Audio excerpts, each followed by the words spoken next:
Welcome to Bookscape, your sanctuary for book lovers. Here we provide concise summaries and insightful reviews of the best books. Turn off the noise, settle in, and immerse yourself in the world of literature. Discover new favorites and explore captivating stories with Bookscape.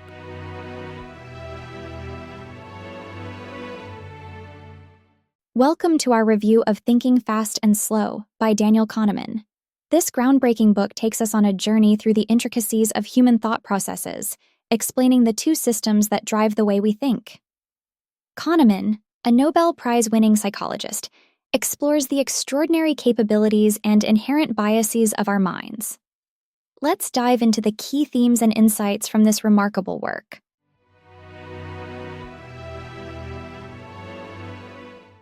System 1 and System 2. Kahneman introduces us to two modes of thinking, System 1 and System 2.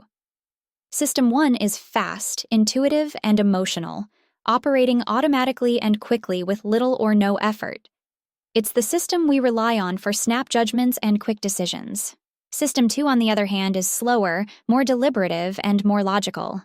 It requires conscious effort and attention, kicking in when we need to solve complex problems or make thoughtful decisions. Understanding these two systems is crucial because they shape our judgments and decisions in profound ways. Kahneman explains that while System 1 is efficient and often accurate, it is also prone to biases and errors. System 2, although more reliable, is lazy and often defers to the quick and easy answers provided by System 1. Loss aversion. One of the most compelling concepts in the book is loss aversion. Kahneman explains that humans are more sensitive to losses than to gains. This means that the pain of losing something is more intense than the pleasure of gaining something of equal value.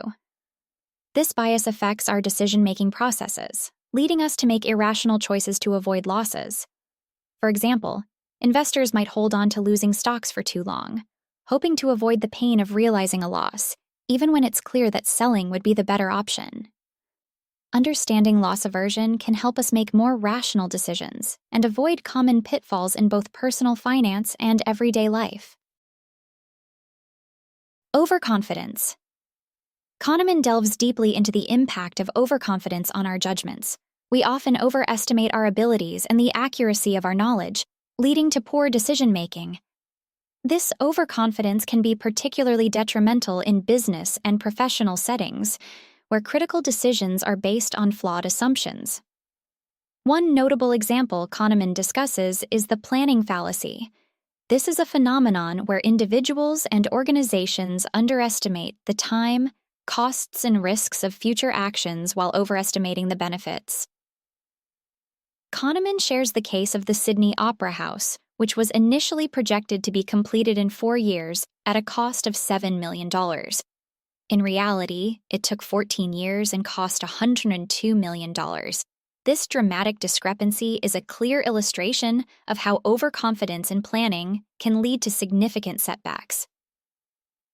Another example is the stock market.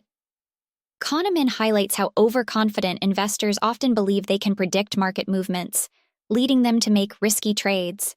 He refers to a study where professional stock traders were asked to rate their confidence in their decisions. The results showed that despite their high confidence levels, their success rates were not significantly better than chance. This overconfidence can result in substantial financial losses and underscores the importance of humility and caution in investment strategies. Kahneman also discusses the illusion of skill in expert predictions. He recounts an experiment involving political and economic forecasters, showing that their predictions were no more accurate than random guesses, yet the forecasters remained highly confident in their abilities. This example emphasizes the need to question the reliability of expert opinions, especially in fields where uncertainty is high. By being aware of overconfidence and its pitfalls, we can take steps to mitigate its effects. This includes seeking out diverse perspectives, relying on data and evidence over intuition, and maintaining a healthy skepticism about our own knowledge and abilities. Kahneman's insights into overconfidence encourage us to approach decisions with more deliberation and less certainty, ultimately leading to better outcomes. Affective forecasting. Affective forecasting is another fascinating concept explored in Thinking Fast and Slow. This term refers to the difficulty we face in predicting what will make us happy in the future. Kahneman explains that we often misjudge the impact of future events on our happiness, a phenomenon that can lead to decisions that don't actually improve our well-being. One striking example Kahneman provides is the purchase of luxury items. Many people believe that buying a new car or an expensive piece of jewelry will bring them lasting joy. However, the excitement of these new possessions often fades quickly. Kahneman describes this as the hedonic treadmill, where people rapidly return to a baseline level of happiness, regardless of positive or negative events. In the book, he states, "Nothing in life is as important as you think it is while you are thinking about it." This highlights how our focus on future events can distort our perception of their lasting impact. Kahneman also discusses how people mispredict their reactions to negative events. For example, he cites studies where individuals overestimate the duration and intensity of their unhappiness following a breakup or job loss. In reality, people are more resilient than they expect and often recover more quickly than anticipated. He notes, the human mind is prone to exaggerate the duration of the emotional impact of future events, both good and bad. Another example comes from the realm of health and wellness. Kahneman references studies showing that individuals with chronic illnesses often report higher levels of happiness than healthy people predict they would feel in the same situation. This misprediction can lead to poor policy decisions and personal choices, as healthy individuals might undervalue the quality of life with a chronic illness. Kahneman's exploration of affective forecasting also extends to major life decisions, such as marriage and career changes. He points out that while people often expect these changes to have a significant impact on their long-term happiness, the actual effect is typically less dramatic. For instance, newlyweds might anticipate perpetual marital bliss, but studies show that their happiness levels tend to stabilize over time. Similarly, people might expect a new job to bring long-term satisfaction, only to find that the initial excitement diminishes. By understanding the biases in affective forecasting, we can make better choices that align more closely with our long-term happiness. Kahneman suggests that instead of focusing on major changes or acquisitions, we should pay more attention to the small, daily activities that contribute to our well-being. He writes, "The focusing illusion can be resisted by the simple practice of keeping in mind the happiness of the everyday." In summary, Kahneman's insights into affective forecasting reveal that our predictions about future happiness are often flawed. By recognizing these biases, we can make more informed decisions and focus on what truly contributes to our well-being. Framing effects. Kahneman addresses the challenges of properly framing risks and decisions in Thinking Fast and Slow. He demonstrates how the presentation of information can significantly influence our choices, a concept known as framing effects. The way a choice is framed, whether in terms of potential gains or potential losses, can lead to vastly different decisions, even when the underlying information is the same. One compelling example Kahneman provides is related to medical treatments. He explains that people are more likely to opt for a treatment described as having a 90% survival rate than one with a 10% mortality rate, even though the statistics are identical. This phenomenon is known as the framing effect, where positive framing, 90% survival, is preferred over negative framing, 10% mortality, highlighting our aversion to loss. Kahneman illustrates this with a famous study on disease outbreak scenarios. Participants were presented with two programs to combat a hypothetical disease expected to kill 600 people. In one scenario, Program A would save 200 people, while Program B had a 1/3 probability of saving all 600 and a 2/3 probability of saving none. When framed positively, 72% of participants chose Program A. However, when the same scenarios were framed negatively, Program A would result in 400 deaths, while Program B had a 1/3 probability of no deaths and a 2/3 probability of 600 deaths. Only 22% chose Program A. The shift in preference demonstrates how framing influences decision-making. By understanding framing effects, we can make more informed and rational decisions. For instance, in marketing and politics, framing can be used to persuade and influence public opinion. Kahneman writes, "The decision frame is the decision-maker's view of the outcomes and contingencies associated with a particular choice. Recognizing this, we can present information in a way that highlights the most favorable aspects and mitigates the less favorable ones." In summary, Kahneman's exploration of framing effects reveals that the way information is presented can significantly influence our choices.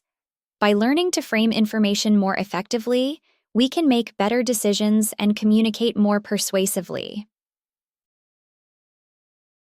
Cognitive biases. Throughout Thinking Fast and Slow, Kahneman emphasizes the profound effect of cognitive biases on our everyday lives. These biases impact everything from playing the stock market to planning our next vacation. Cognitive biases are systematic patterns of deviation from norm or rationality in judgment, and they often lead us to make irrational decisions. One notable cognitive bias Kahneman discusses is confirmation bias, the tendency to search for, interpret, and remember information in a way that confirms our pre-existing beliefs. For example, an investor might focus on news that supports their view of a stock and ignore news that contradicts it. This bias can lead to poor investment decisions and reinforces existing beliefs without considering new evidence. Another critical bias is availability heuristic, where people judge the likelihood of events based on how easily examples come to mind. For instance, after hearing about a plane crash, individuals might overestimate the dangers of flying, despite statistics showing it's safer than driving.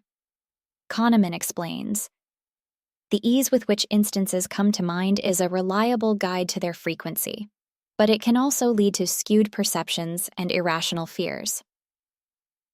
Kahneman also explores anchoring, where people rely too heavily on the first piece of information they encounter, the anchor, when making decisions. In one study, participants were asked to estimate the percentage of African countries in the United Nations after spinning a wheel that landed on either a high or low number. Those who saw a higher number gave higher estimates, demonstrating how initial information can anchor subsequent judgments. Additionally, loss aversion is a crucial bias where losses loom larger than gains. Kahneman and his collaborator Amos Tversky found that people feel the pain of losing money more intensely than the pleasure of gaining the same amount. This bias can lead to risk-averse behavior and suboptimal decision-making, such as holding on to losing investments longer than is rational. By becoming more aware of these biases, we can take steps to counteract them and make more rational decisions. Kahneman suggests techniques such as thinking slow, which involves engaging System 2, our more deliberate and logical thinking process. He writes, "The way to block errors that originate in System 1 is simple in principle. Recognize the signs that you are in a cognitive minefield, slow down, and ask for reinforcement from System 2. In conclusion, Kahneman's insights into cognitive biases highlight how our thinking is often flawed. By understanding and mitigating these biases, we can improve our decision-making processes and achieve better outcomes in various aspects of our lives. Final words. Thinking Fast and Slow by Daniel Kahneman is a must-read for anyone interested in understanding the intricacies of human thought. It delves into the dual system theory of the mind, exploring how System 1 and System 2 influence our decisions and behaviors. The book sheds light on various cognitive biases, such as overconfidence, affective forecasting, and framing effects, providing a comprehensive guide to recognizing and mitigating these mental pitfalls. Kahneman's exploration of overconfidence reveals how our unwarranted certainty in our knowledge and predictions can lead to poor decisions. The discussion on affective forecasting highlights our difficulties in predicting future happiness, urging us to reconsider how we make choices that impact our well-being. Framing effects demonstrate the power of presentation in shaping our decisions, a concept that has profound implications in fields ranging from marketing to public policy. By understanding these concepts, we can improve our decision-making processes in both our personal and professional lives. Kahneman's insights are not just theoretical. They offer practical advice on how to engage in slower, more deliberate thinking to avoid common cognitive errors. Whether you're navigating the complexities of the stock market, planning your next vacation, or making everyday choices, thinking fast and slow will transform the way you think about thinking. It is an enlightening read that equips you with the tools to better understand your mind and make more rational, informed decisions.